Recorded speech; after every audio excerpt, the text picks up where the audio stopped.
Let me be clear at the outset. I've said this on many occasions, and it bears repeating. I condemn all violence, regardless of ideology. I hope my Republican colleagues will join me today in acknowledging, as the Department of Homeland Security found last October, that violent white supremacy is, quote, the most persistent and lethal threat in the homeland. I hope they'll also join me in unequivocally condemning the big lie that the November 3rd election was stolen, a falsehood which the former president continues to spread, which helped provoke the January 6th insurrection and threatens to incite future attacks. Get helmets, riot helmets.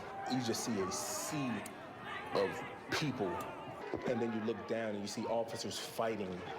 For the first time ever, we have failed to have a peaceful transfer of power, and many are questioning the legitimacy of the current administration. The fact that this divisive political force is hateful and violent challenges all of us to redouble our efforts. I join my Republican colleagues unequivocally in condemning left-wing violence, but let's stop pretending that the threat of Antifa is equivalent to the white supremacist threat. McConnell said, quote, there is no question, none, that President Trump is practically and morally righteous. We need to be abundantly clear that the white supremacists and other extremists are the most significant domestic terrorism threat facing the United States today. I hope everyone in this room can look at the facts and acknowledge this, and we can come together on a bipartisan basis to defeat this threat. Ray, for being here as opposed to being virtual like we have some. The ultimate responsibility for this attack rests on the shoulders of those who unlawfully entered the Capitol. I've also made very clear that everyone involved must take responsibility for their actions that day, including our former president. Now, in the wake of January 6th, we must seriously examine the threats of domestic extremism. But unfortunately, this threat isn't limited to the events of that terrible day, and Congress needs answers, especially about one-off.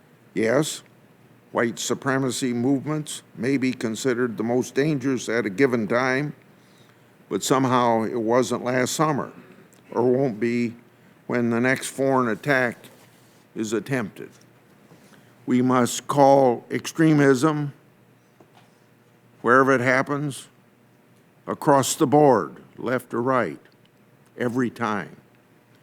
We must focus our resources to try to see as much of it coming as we possibly can, wherever it comes from.